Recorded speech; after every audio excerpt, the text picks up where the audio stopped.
Hi everyone, this is Kingdom Architecture, and today I'm going to show you how to place walls within the point cloud.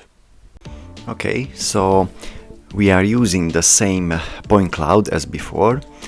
This is in the 3D window, how it looks like. You can see there is columns inside, and the interior space is quite simple. We have some doors and corridor on the first floor. So the best practice is to change the floor plan cut plane in order to make the walls visible. So now we have 20 to 0. So let's change, for example, from 4 to 5 in order to have this 1 meter gap. So now you can see the walls became visible and clear.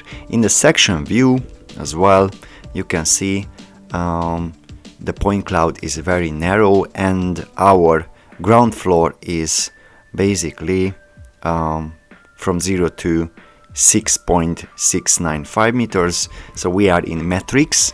So from 4 to 5 it was our floor plan cut plane. Let's cancel, go back to the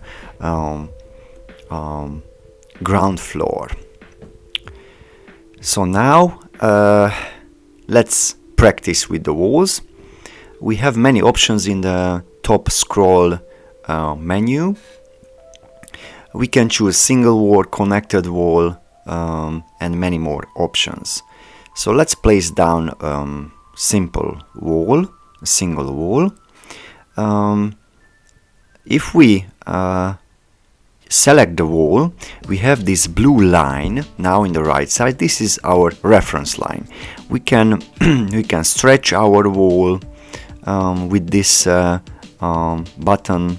Now it's smaller. We can drag around our space or our floor plan view, and of course we can rotate whatever angle we want to. So it's simple. In this palette we have many options. We can mirror them, drag around, and so on. So now let's choose another one, the connected wall. So we don't need to place one by one, it's gonna be connected. So now we are creating a simple enclosed space with the reference line outside our space. So now we can close with this small hammer, click down, and we have created our wall. If we can go to the 3D window, so next to the point cloud we have this nice enclosed small connected wall. We can suspend with this button, we can suspend the walls, so we can adjust and move around separately. So now we have separate walls.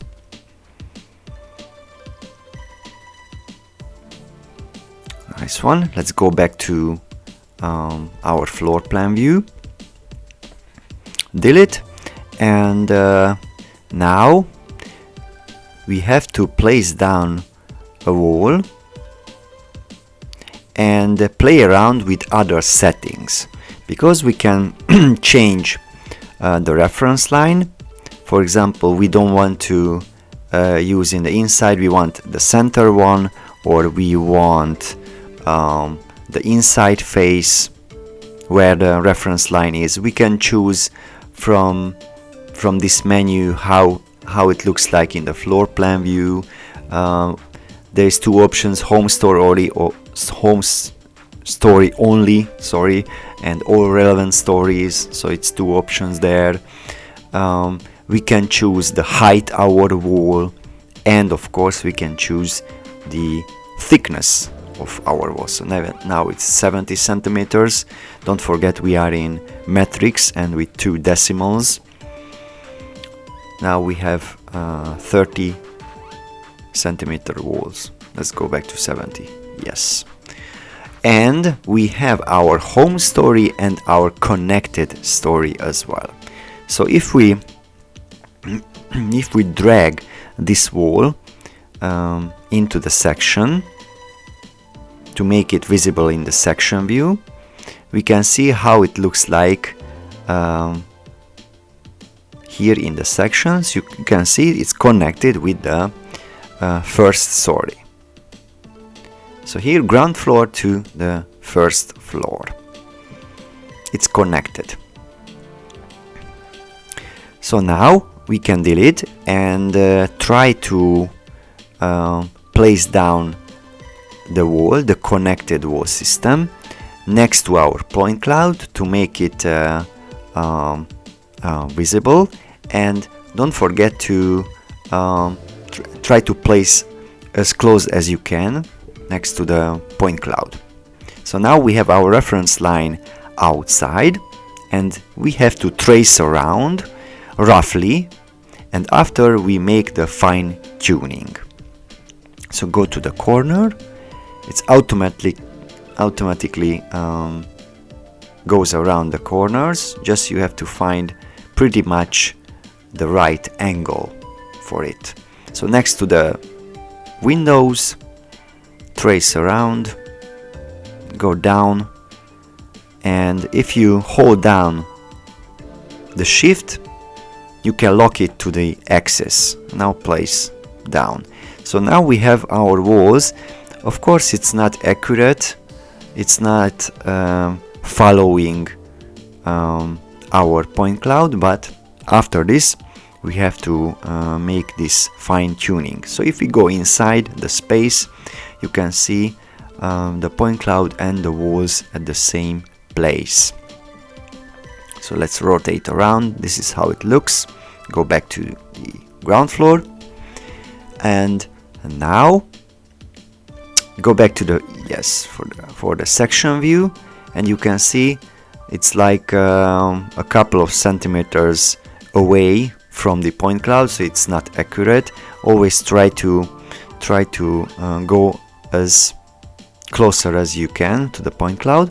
So now we have to suspend our connected wall because it's easier to work with them, to move them separately. So let's go down with this one. So it's pretty much good, but we have to move down and stretch downward this with the reference line, with the blue line. You can see now it's good. Let's adjust this one as well.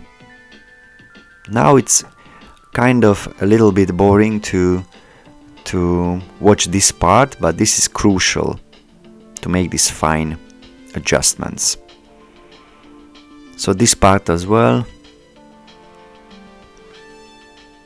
move a little bit, hold down shift key, stretch from the reference line down. This one as well, the same process goes around our building. Now we have this down section,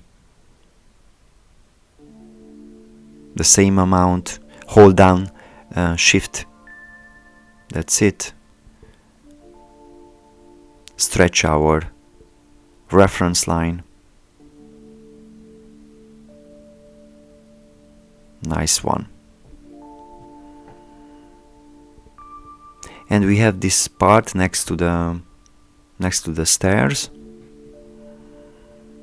Stretch it, make sure always the reference lines are connected, because if it's not, it doesn't come together, the walls, so it has to be always connected.